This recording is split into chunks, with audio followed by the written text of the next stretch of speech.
میں نے بھائی سے کہا کہ اگر آپ پہلے کام کر لو گے تو علی کو پتہ چل جائے گا اور میں بار بار نہا تو نہیں سکتی۔ بھائی مجھ سے کہنے لگا کہ پھر میں دوسرے راستے سے کام کر لوں گا۔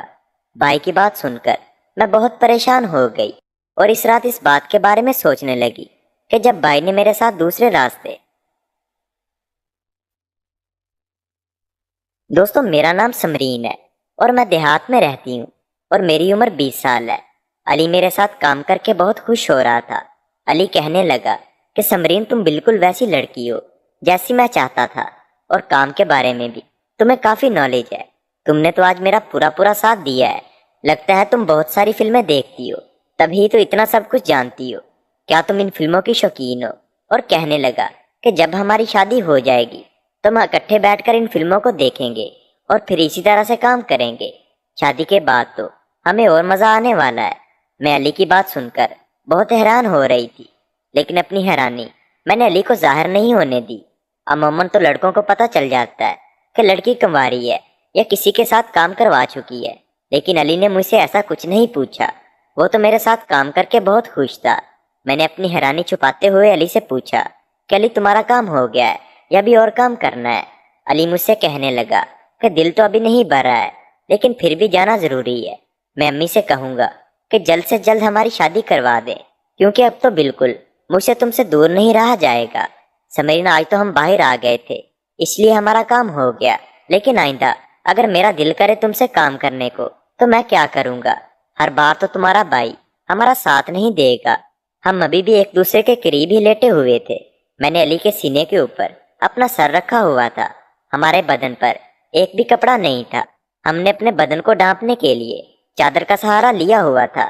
میں نے علی سے کہا کہ میں بھی اب تمہارے بنا نہیں رہ سکتی، تم جلدی سے اپنے امی ابو کو میرے گھر بھیج دو۔ تو علی کہنے لگا کہ سمرین تم اس بات کی فکر مت کرو، سنڈے کو میں اپنے ابو کو تمہارے گھر بھیجتا ہوں۔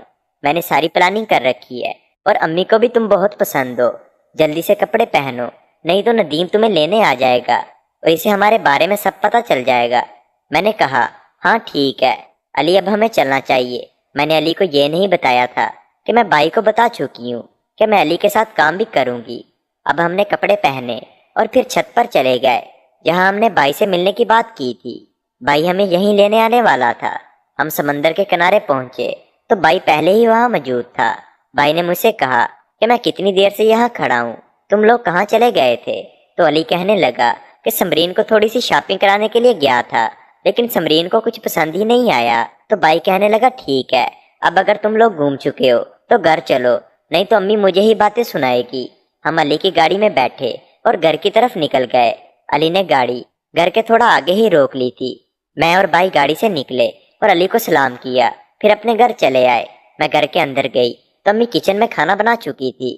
امی بھائی سے کہنے لگی کہ ندیم آپ نے تو بہت دیر لگا دی، ہم تو کب سے آپ لوگوں کا انتظار کر رہے ہیں کھانے کے لیے۔ تم لوگ جلدی سے جاؤ، ہاتھ دھو لو اور فریش ہو کر کھانا کھا لو۔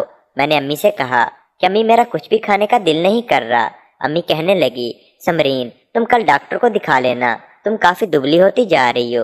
علی کی امی نے آج کہلوایا تھا کہ سنڈے کو علی کے ابو کے ساتھ تمہارا ہاتھ مانگنے کے لیے آئے گی۔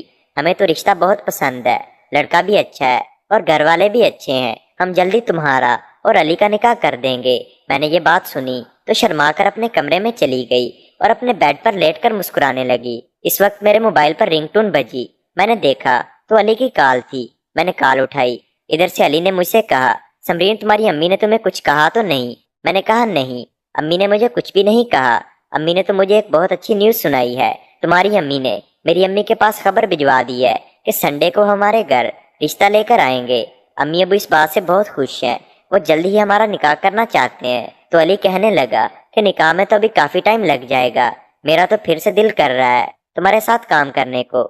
سمرین کوئی تو راستہ ڈھونڈو جس سے ہم رات میں بھی کام کر سکیں۔ راستہ تو مجھے پتا تھا، لیکن میں بھائی کا کیا کرتی؟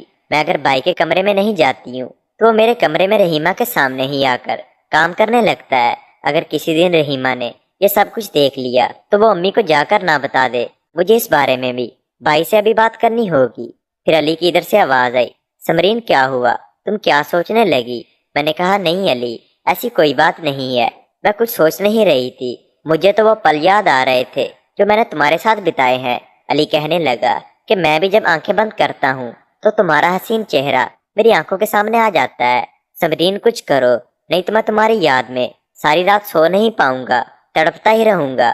تو میں نے علی سے کہا کہ علی مجھے تھوڑا وقت دے دو، میں تمہیں کال کر کے بتاتی ہوں۔ تو علی نے ادھر سے کال کاٹ دی۔ میں نے جلدی سے بھائی کے پاس کال لگائی، بھائی سے کال پر پوچھا کہ بھائی آپ اس وقت کہاں ہو؟ تو بھائی کہنے لگا کہ میں کھانا کھا کر اپنے کمرے میں آ گیا ہوں اور امی بھی نیچے جا چکی ہیں۔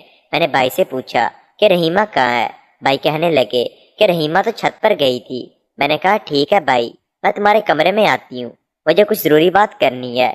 تو بھائی کہنے لگا ہاں ٹھیک ہے آ جاؤ، مجھے بھی تم سے کچھ باتیں پوچھنی تھی۔ میں جلدی سے بھائی کے کمرے میں چلی گئی۔ بھائی نے مجھے دیکھا تو بہت خوش ہو گیا اور مجھے اپنے پاس بیٹھنے کو کہا۔ میں بھائی کے سامنے پڑی کرسی پر جا کر بیٹھ گئی۔ پھر بھائی مجھ سے پوچھنے لگا کہ آج علی کے ساتھ تمہیں مزہ آیا کہ نہیں؟ تو میں نے بھائی سے کہا کہ علی کے ساتھ کام کرنے میں مجھے بہت زیادہ مزہ آیا ہے، علی تو آپ سے بھی اچھا کھلاڑی ہے، لیکن آپ نے کرن کو اپنے جال میں پھنسایا کہ نہیں؟ تو بھائی کہنے لگا کہ میں دانا تو ڈال رہا ہوں لیکن بات کرنے کا کوئی موقع نہیں مل رہا۔ تو میں نے بھائی سے کہا کہ سارا دن اور رات کمرے میں ہی رہو گے تو کیسے موقع ملے گا؟ رات کے کھانے کے بعد چھت پر جایا کرو، کرن بھی اس وقت چھت پر آئی ہوتی ہے۔ تو بھائی کہنے لگا کہ سمرین آپ ٹھیک کہہ رہی ہو، میں ابھی چھت پر جا کر دیکھتا ہوں کہ چھت پر کرن آئی ہے کہ نہیں۔ تو میں نے بھائی سے کہا کہ بھائی پہلے میری پوری بات سنو، بعد میں جائیے گا۔ تو بھائی کہنے لگا کہ کیا بات کرنی ہے تمہیں مجھ سے؟ میں نے بھائی سے کہا کہ علی مجھ سے کہہ رہا تھا کہ کوئی ایسا راستہ ڈھونڈو کہ ہم رات میں بھی کام کر سکیں۔ تو میں نے سوچا ہے کہ میں رات میں اوپر والے کمرے میں چلی جاتی ہوں اور علی بھی اپنی چھت سے وہیں کمرے میں آ جائے گا، اور رات کے اندھیرے میں کون ہمیں دیکھے گا کہ ہم کیا کر رہے ہیں؟ امی ابو تو نیچے سوتے ہیں۔ تو بھائی کہنے لگا کہ پھر میرے کام کا کیا ہوگا؟ تو بھائی کہنے لگا پھر میرے کام کا کیا ہوگا؟ میں بنا کام کرے کیسے سوؤں گا؟ مجھے تو تمہارے ساتھ رات میں ہر حال میں کام کرنا ہی ہوتا ہے۔